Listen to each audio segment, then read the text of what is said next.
Hey guys, today I'll be showing you how to program system speed dials via the web browser on the NEC SV9100 and 8100.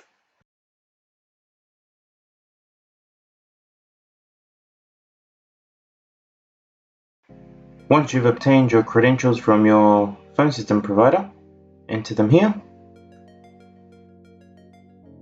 Now on the left hand side there, click on speed dialing number and name. On this page, the only two fields you need are the number column and the name column. Put the number in as it is without the access code in front, so no 0 at the start, only the number as normal, plus the person's name, or the business name. Okay, as so. Now obviously you can't save the numbers with an X because that's an invalid character.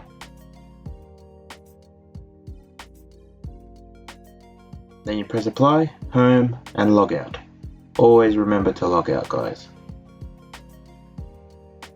Thank you for watching. I hope this video was nice and easy to follow and useful for you. I hope you can catch my other videos. Otherwise, I'll see you later.